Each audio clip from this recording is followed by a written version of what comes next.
Akak nak tahu tak, saya ni berdoa dekat Indonesia, ya Allah semoga aku dipertemukan dengan orang Malaysia. Dan ya Allah sangat cepat mengabulkan doa. Dan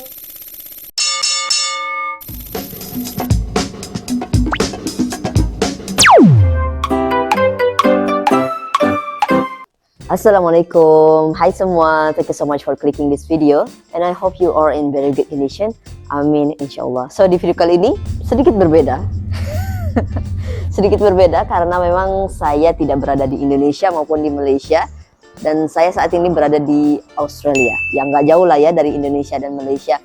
So di video kali ini saya ingin ya berhubung dengan agak sedikit lama tidak upload video, jadi saya ingin memberikan pemberitahuan kalau memang Sukayu Channel ini sedang tidak bisa menschedulkan video tepat waktu seperti sebelum-sebelumnya yang memang selalu dijadwalkan, selalu ada diskusi dengan tim. Tapi untuk sekarang ini kami ingin, terutama saya ingin memohon maaf kalau memang di video yang akan datang itu tidak begitu intens, tidak terjadwal seperti itu karena memang agak-agak sibuk di sini, dan memang saya merencanakan ke Australia ini lebih dari 1 tahun sebelumnya gitu, dari akhir tahun 2021 gitu. Jadi memang qadarullah baru ada kesempatannya di tahun ini, tepatnya di bulan Juli 2023. Nah sebelumnya saya itu berencana ke Malaysia dulu sebelum akhirnya saya pergi ke Australia, ataupun saya pergi ke Australia tapi transit dulu di Malaysia. Tapi itu tidak bisa terjadi karena memang ya waktu itu ada pemberitahuan kalau saya dapat interview itu di hari apa ya? A few moments later. Awalnya saya itu diminta untuk terbang pada weekend tanggal 1 atau 2 Juli lah, 1-2 Juli, dan diberitahu pada hari Rabu tanggal 28 Juni, betul-betul 1 hari sebelum Lebaran Haji.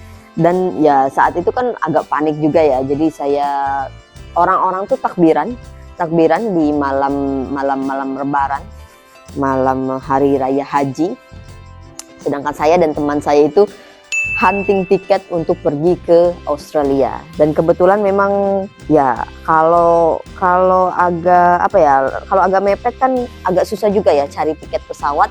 Akhirnya kami cari-cari bagaimana caranya lah.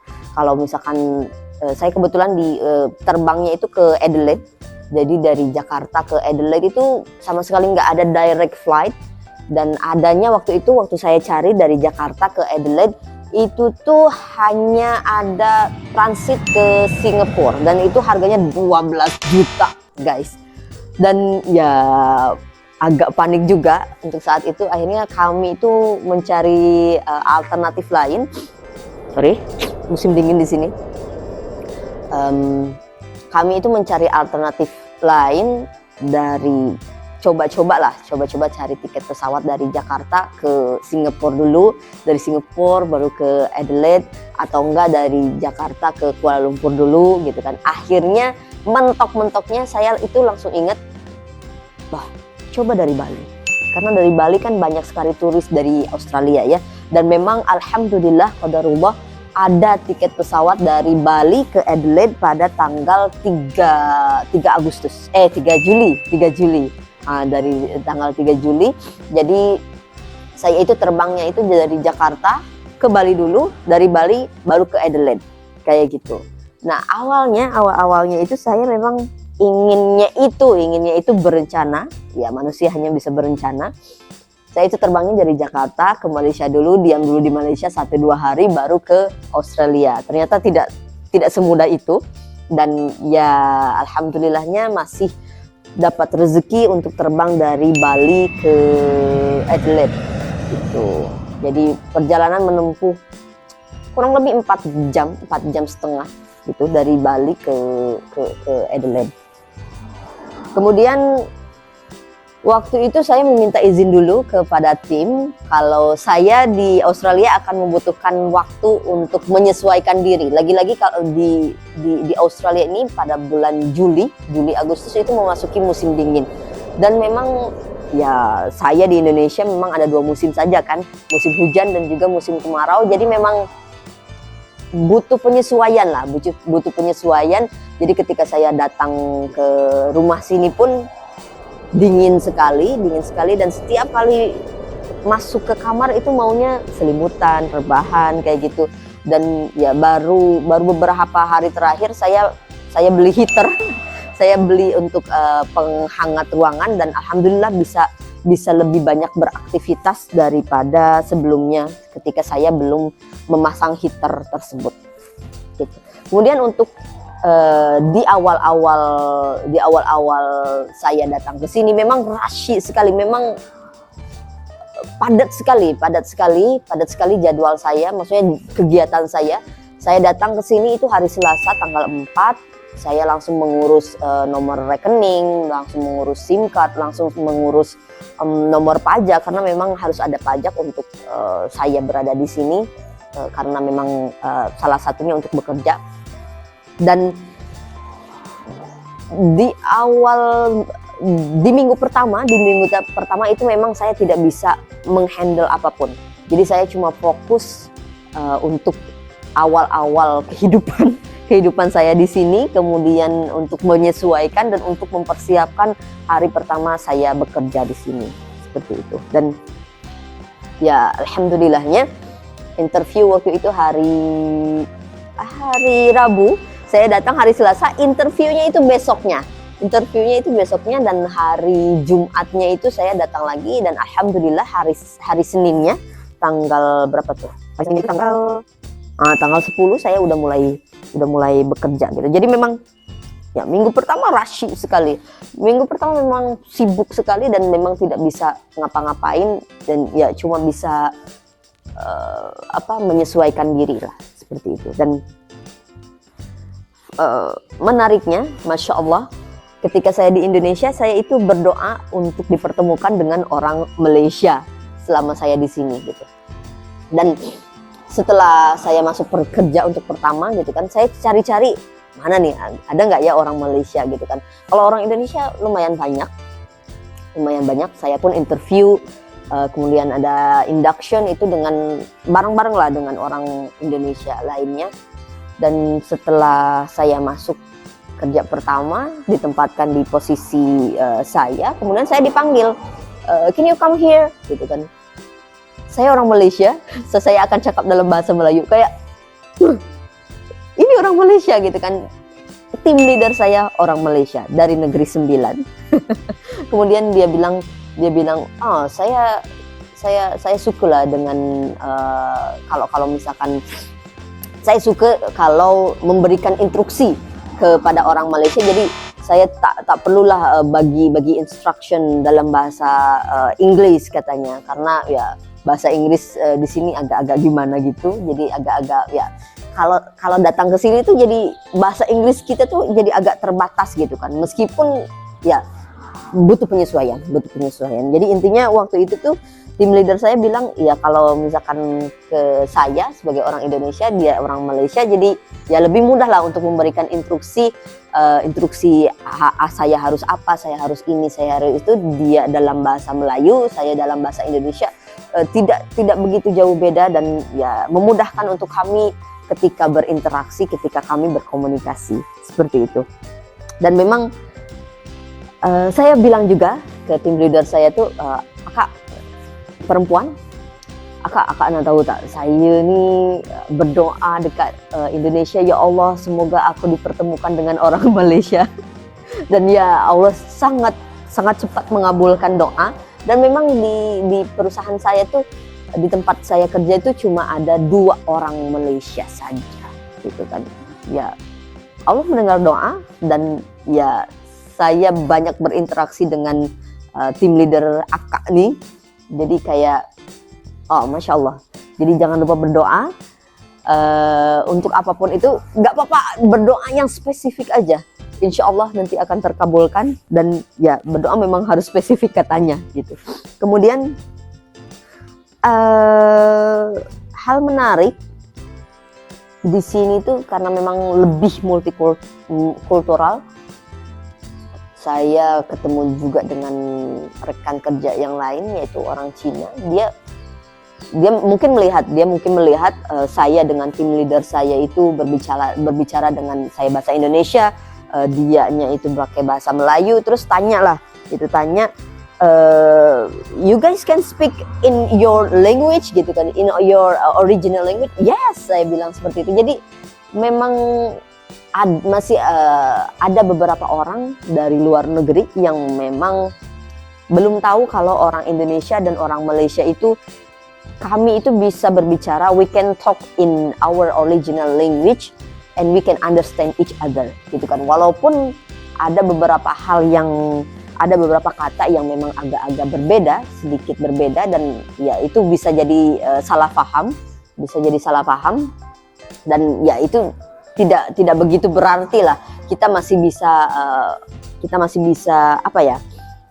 bisa menanggulanginya dengan menjelaskan lebih detail kata ini tuh untuk apa, ataupun maksudnya itu untuk apa, seperti itu.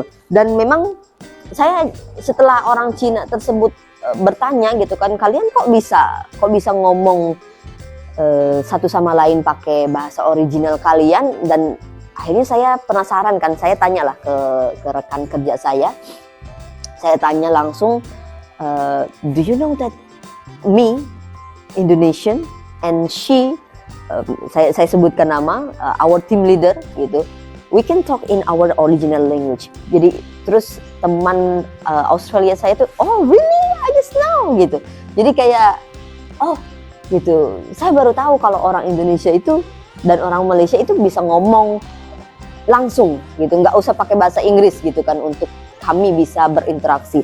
Dan ya saya jelaskan lah kalau bahasa Indonesia memang rootnya itu, akarnya itu memang dari bahasa Melayu yang memang dipakai orang Malaysia gitu kan. Sedangkan di Indonesia bahasa Melayu itu menjadi bahasa tradisional, bahasa daerah di Indonesia, tepatnya untuk suku Melayu gitu kan. Kalau saya jelaskan juga, kalau saya pakai bahasa daerah saya yaitu bahasa Sunda, seperti itu. Dan ya menarik juga bahwa masih ada orang yang baru tahu kalau orang Indonesia dan orang Malaysia itu bisa berkomunikasi langsung tanpa menggunakan bahasa Inggris. Dan ya meskipun kami bisa berinteraksi langsung, berkomunikasi langsung, tapi memang ada beberapa kata yang memang sering kali saya sebutkan di beberapa video yang sebelumnya. Ya memang kami itu akan ada fase di mana kami itu miscommunication, seperti itu. Karena ada beberapa kata yang sama tapi berbeda maknanya, ada beberapa kata yang bertolak belakang, dan ya itu bisa menjadikan misleading lah, miskomunikasi gitu. Contohnya waktu itu tim leader saya itu menyuruh teman saya yang lain, orang Sunda juga, itu suruh ngambil box yang memang agak susah karena waktu itu conveyornya itu nggak berjalan, jadi agak masih rusak dan belum diperbaiki. Terus tim leader saya tuh bilang kayak, yuk tolong ambilkan box tuh, guna batang tuh. Terus teman saya tuh kayak celingukan kayak gitu loh, batang apa gitu kan, batang ranting kah atau apa kan, itulah guna batang tuh gitu kan, sambil nunjuk sesuatu yang memang agak panjang. Dan saya tuh karena gitu kan, saya bilang paralon gitu. Jadi ya orang Malaysia itu kalau misalkan dia, saya tanya juga kan, you all really call this thing like batang gitu? Yes, we are, katanya gitu. Meskipun memang kalau untuk lebih spesifiknya mereka menyebutnya pipe gitu. Kalau di kita kan ya pipa gitu. Tapi waktu itu ya mungkin spontan, ya waktu kerja kan memang spontan sekali gitu kan, guna batang tuh gitu. Dan teman saya tuh ya memang belum belum belum apa ya, tidak begitu familiar lah dengan bahasa Melayu, jadi kayak nge-lag dulu gitu kan, mana batang gitu kan, kita kalau disebut batang ya paling batang ranting gitu kan, mana nggak ada gitu kan. Terus ya saya bilang lah itu teh paralon karena memang orang Sunda biasanya nyebutnya paralon gitu kan untuk pipa gitu, dan orang Malaysia ya batang ataupun pipe. Jadi ya disitulah jadi ada miskomunikasinya. Dan waktu itu karena ya saya sudah terbiasa dengan bahasa Melayu, jadi kayak yang itu gitu, jadi itu paralon gitu, jadi kayak bisa memberikan apa ya, bukan klarifikasi juga sih, jadi kayak menengahi gitu kan, itu maksudnya apa. Contohnya lagi waktu ada tim leader kami juga yang memberikan instruksi untuk ngambil sesuatu gitu kan, yuk nanti tolak terus gitu kan. Teman saya itu kalau nggak salah dari Jakarta kayak diem dulu gitu kan, tolak. Saya langsung lah beri instruksi, dorong gitu kan. Kalau di Indonesia kan tolak di dalam kamus, aplikasi kamus itu tolak itu ada untuk push away, untuk dorong. Tapi dalam bahasa sehari-hari tolak itu biasanya kita untuk reject gitu, rejected, ditolak, tertolak gitu kan. Jadi ya reject gitu, ditolak gitu. Tapi untuk di Malaysia tolak itu bisa untuk dorong gitu, dorong.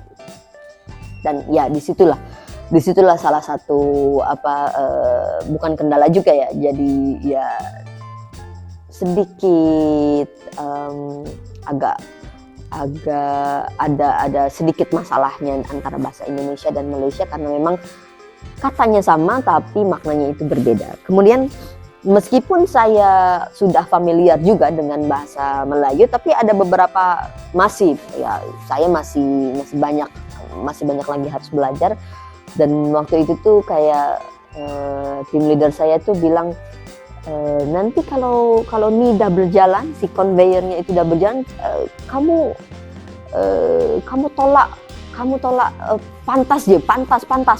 Tapi saya lihat gerakannya itu pantas, jadi kayak oh mungkin cepat gitu kan, karena memang orang Malaysia itu ngomong cepat itu kan ada, teman saya pun bilang ada 3 ya, ada cepat, ada laju, ternyata ada pantas, dan ini baru saya tahu kemarin gitu kan, dan ya pantas itu untuk cepat gitu kan, sepantas kilat gitu, secepat kilat. Kalau di kita ya pantas untuk sepatutnya, patut ya pantas lah, ini pantas nggak gitu kan. Dan ya saya baru tahu, dan saya ngehnya itu karena buka Instagram, ada salah satu feed di Instagram yang menjelaskan kalau salah satu pemain badminton di Malaysia itu menyandang smash paling pantas dan masuk rekor lah kayak gitu intinya. Dan ya saya harus banyak belajar, dan setiap hari memang harus belajar seperti itu. Dan ya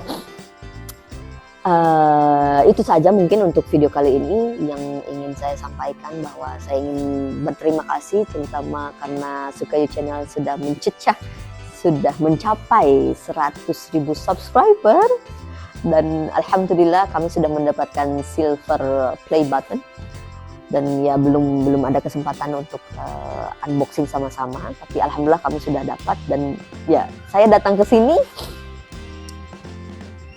silver play button pun datang ke Malaysia. Jadi memang belum ada kesempatan, ya belum direzekikan saya untuk memegang secara langsung untuk sekarang, tapi insya Allah mungkin tahun depan, ya mungkin di tahun depan saya mungkin rencananya di bulan Agustus 2024 saya akan ke Malaysia, ya untuk memegang lah, untuk berjumpa lah dengan kawan-kawan saya, dengan dosen-dosen saya di sana gitu, untuk bersilaturahmi. Dan ya untuk ya kangen juga lah dengan Malaysia gitu kan, karena memang ya beda vibes-nya antara saya datang ke Australia dengan Malaysia. saya lebih suka Malaysia. Gitu. Dan oh ya, terima kasih juga untuk para subscriber di Sukayu Channel. Mohon maaf karena video yang akan tayang akan sedikit berkurang dan tidak terjadwal seperti biasanya, baik itu di video panjang maupun di video short. Tapi kami usahakan untuk bisa ada satu video lah, at least 1 bulan sekali, ke macam mana kami akan coba lah untuk untuk apresiasi juga untuk kawan Sukayu Channel yang memang sudah sudi untuk menjadi kawan kami, kawan Sukayu. Dan terima kasih juga untuk yang memberikan komentar. Saya tuh kalau lihat komentar, apalagi komentar-komentar yang positif, saya memang akan baca semua, akan baca dari awal sampai akhir. Dan tadinya mau saya balas tapi belum sempat gitu. Dan ya banyak sekali komentar yang datang ketika saya datang ke sini gitu. Jadi memang ya seperti yang saya jelaskan di awal, saya memang belum sempat ngapa-ngapain di sini. Dan ini pun di minggu ketiga saya baru bisa membuat video ini. Video ini. Dan ya saya ingin memberitahukan hal-hal yang telah saya jelaskan tadi. So ya, sekali lagi terima kasih untuk kawan-kawan Sukayu yang sudah subscribe. Terima kasih atas 100.000 subscriber. Dan terima kasih juga yang sudah setia untuk memberikan komentar, setia dalam melihat video kami. Kemudian ya sudah setia dalam berdiskusi di kolom komentar. Jadi terima kasih banyak. Dan ya, there's nothing I have to say than thank you so much guys. Thank you so much. And I would like to go to Malaysia as soon as possible, insyaAllah. Next year, kalau misalkan kita ada kesempatan, mungkin kita akan bertemu. Dan saya tidak sabar. I can't wait to go to Malaysia and see Sukayu Silver Play Button. So itu saja untuk video kali ini. Mohon maaf apabila banyak sekali kesalahan, banyak sekali kata-kata yang kurang berkenan mungkin. Dan ya, semoga dimaafkan. Itu saja untuk video kali ini. Assalamualaikum warahmatullahi wabarakatuh. Bye.